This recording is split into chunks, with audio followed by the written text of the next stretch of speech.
Soma's baking and cooking থেকে সোমা বলছি। আজ আপনাদের সাথে শেয়ার করছি একটা নিরামিষ তরকারি। নিরামিষ তরকারি বলতে ঝিঙের একটা রেসিপি। তাতে আমি পেঁয়াজ ব্যবহার করেছি। আমরা তো নর্মালি ঝিঙে পোস্ত খেয়ে থাকি, এটা কিন্তু পোস্ত দিয়ে করিনি, এটা অন্যরকম একটা মশলা ব্যবহার করে করেছি। তাহলে চলুন দেখতে থাকি কি মশলার ব্যবহার করলাম। এখানে 1 কেজি ঝিঙা এরকম ডুমো ডুমো করে কেটে নিয়েছি। অল্প একটু নুন ছড়িয়ে দিচ্ছি। ঝিঙের মধ্যে নুন মাখিয়ে রাখলে কিন্তু প্রচুর জল বেরোয়, কারণ ঝিঙেতে একেতেই জল সবজি, কড়াইতে দিলে কিন্তু তা না হয়তো জল বেরিয়ে একদম পুরো ঝিঙে ঘেটে যাবে। ভালো করে উল্টে পাল্টে নিচের ঝিঙেগুলো ওপরে তুলে মাখিয়ে দিতে হবে। জায়গাটা একটু ছোট হয়ে গেছে, যার জন্য মাখাতে একটু অসুবিধা হচ্ছে।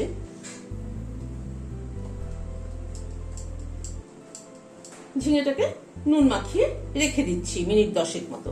আর এখানে দুটো আলু এরকম ডুমো ডুমো করে কেটে নিয়েছি। একটা গ্রাইন্ডিং জার নিলাম মশলা তৈরি করার জন্য। এখানে চিনেবাদাম ভিজিয়ে রেখেছিলাম, আমি আধা ঘন্টার জন্য ভিজিয়ে রেখেছিলাম, তারপরে খোসাটা ছাড়িয়ে নিয়ে নিয়েছি। এখানে 4 চামচে 2 চামচ মতো চিনেবাদাম আছে। রোস্টেড তিল আছে 1 চামচ। দুটো কাঁচা লঙ্কা ভেঙে দিয়ে দিলাম। এখানে 2 টেবিল চামচ মতো ফ্রেশ নারকেল কোড়া আছে, সেটা দিয়ে দিলাম। অল্প একটু জল দিয়ে এটা একটা পেস্ট তৈরি করে নিচ্ছি। গ্যাসে একটা কড়াই বসালাম, সরষের তেল দিচ্ছি। গ্যাসের ফ্লেমটাকে বাড়িয়ে দিলাম তেলটা গরম হওয়ার জন্য। তেলটা গরম হওয়ার পরে প্রথমে কালো জিরে দিচ্ছি 1/2 চামচ। হিং দিলাম 1/4 চামচ। কালো জিরে আর হিংটাকে একটুখানি ক্র্যাক করিয়ে নিচ্ছি। গ্যাসের ফ্লেম কমিয়ে দিয়ে সবসময় ফোড়নটাকে ধীরে ধীরে ক্র্যাক করিয়ে নিলে ফ্লেভারটা সুন্দর হয়।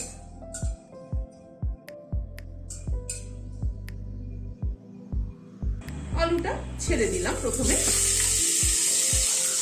আলুটাকে আমি একটু বয়েল করে নিয়েছি। আলু আমি সবসময় একটুখানি বয়েল করে জলটা ফেলে দিই। আলুটাকে আগে একটু ভেজে নিচ্ছি। অল্প একটু নুন দিয়ে দিলাম। আলু ভাজার সময় একটু নুন দিয়ে দিলাম, যাতে আলুর মধ্যে নুনটা একটু ঢোকে ভালো মতো।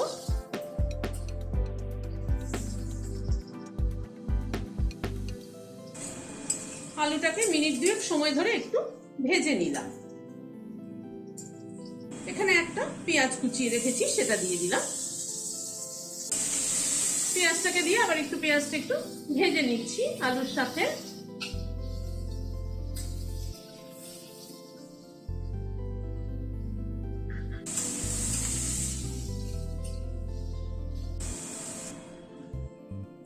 পেঁয়াজটাকে মিনিট খানেক একটুখানি নাড়াচাড়া করলাম।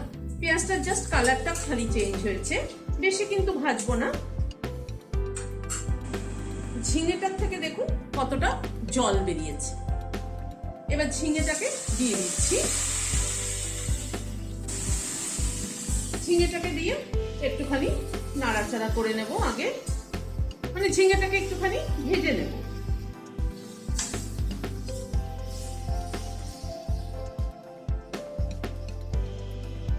অল্প একটু হলুদ দিয়ে দিলাম।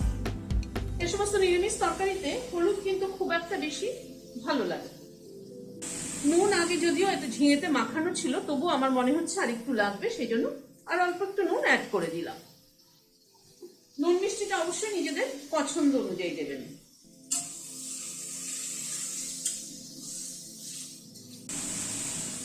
নুন হলুদ দিয়ে ঝিঙেটাকে একটুখানি ভেজে নিচ্ছি।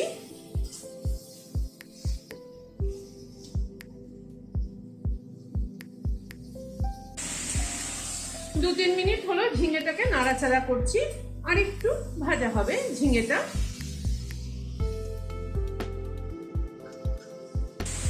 মিনিট 4-5 সময় ধরে ঝিঙেটাকে নাড়াচাড়া করে নিলাম।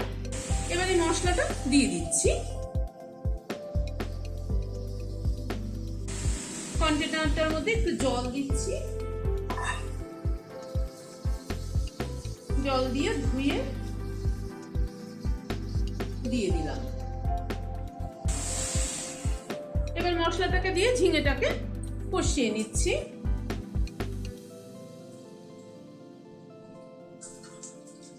একরকম ঝিঙে পোস্ত না খেয়ে এইভাবে খেয়ে দেখবেন, গরম ভাতে কিন্তু দারুণ লাগে খেতে। একঘেয়ে খেতে দেখুন আমাদের কারোরই ভালো লাগে না, সেই জন্য মুখের একটু পরিবর্তনের জন্য রেসিপিতেও একটু পরিবর্তন আনতে হয়। মশলাটাকে দিয়ে মিনিট 2 সময় মতো একটু নাড়াচাড়া করে নিলাম।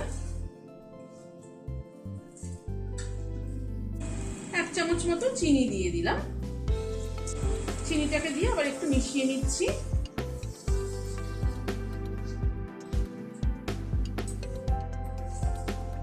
যে কোনো তরকারি যত কষাবেন তত কিন্তু তার টেস্ট ভালো হয়।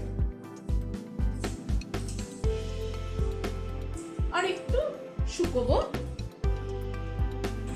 আর একটু নাড়াচাড়া করে নিচ্ছি। আরো প্রায় মিনিট 2 মতো নাড়াচাড়া করে নিলাম।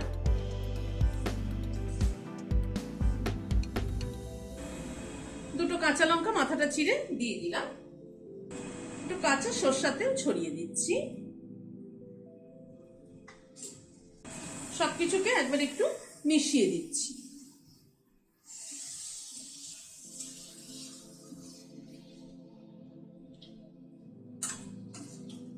গ্যাসের ফ্লেমটাকে বন্ধ করে দিলাম, দিয়ে ঢেকে দিচ্ছি স্ট্যান্ডিং টাইম 5 মিনিট। রেসিপিটি যদি ভালো লেগে থাকে তাহলে একটা লাইক এবং সাবস্ক্রাইব করার অনুরোধ রইল। আজ তাহলে এখানে শেষ করছি। নমস্কার।